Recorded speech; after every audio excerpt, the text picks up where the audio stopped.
Avant de passer la main au pays hôte, la Zambie, je voudrais passer un mot pour la circonstance. Et je voudrais, à votre nom tous, remercier les autorités de la République de Zambie pour l'accueil chaleureux et l'hospitalité dont nous avons été l'objet depuis notre arrivée à Lusaka, pour prendre part à la 5e édition de la conférence des affaires des ministres africains en charge de l'état civil. Comme vous le savez certainement, mesdames et messieurs, la 4e conférence tenue à Nouakchott le 7 et le 8 décembre 2017 sur le thème accélérer l'amélioration coordonnée de l'enregistrement des faits d'état civil et de l'établissement des statistiques de l'état civil a connu un grand succès. Du fait du nombre de participants et des recommandations et décisions qui ont été prises lors de cette conférence, appelée Déclaration de Nouakchott.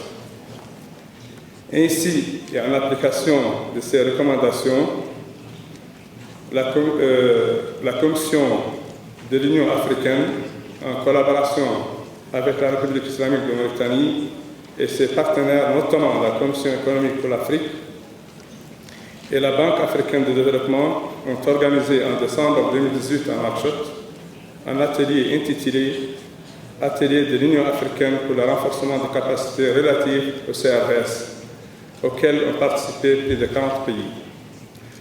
Par ailleurs, et toujours en application des mêmes recommandations, la Mauritanie a commencé à délivrer des actes de naissance aux enfants de réfugiés nés en Mauritanie, ainsi que des cartes d'identification aux 57 000 réfugiés maliens du camp de Mbere situé à l'est de la Mauritanie.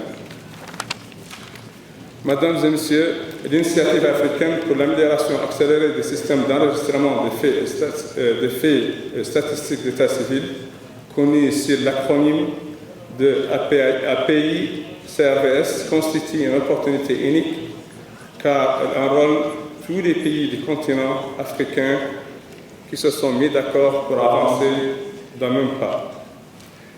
La Mauritanie a fait le choix de mettre en place un état civil fiable et sécurisé, et c'est dès 2010.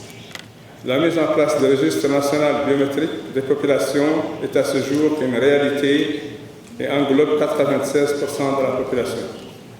Il constitue la référence unique en matière d'identification des individus et a permis, entre autres, d'attribuer un numéro national d'identification, NNI, à tout individu, citoyen, résident ou en transit sur le territoire mauritanien.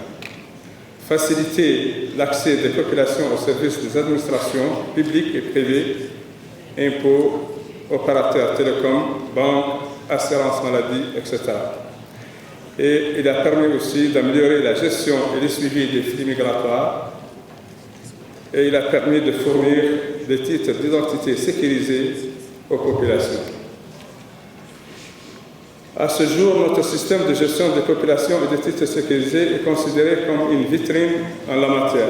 Certaines délégations de pays frères et amis du continent nous ont rendu visite afin de s'inspirer de notre expérience. Je cite le Tchad, la RDC, le Cameroun et j'en passe.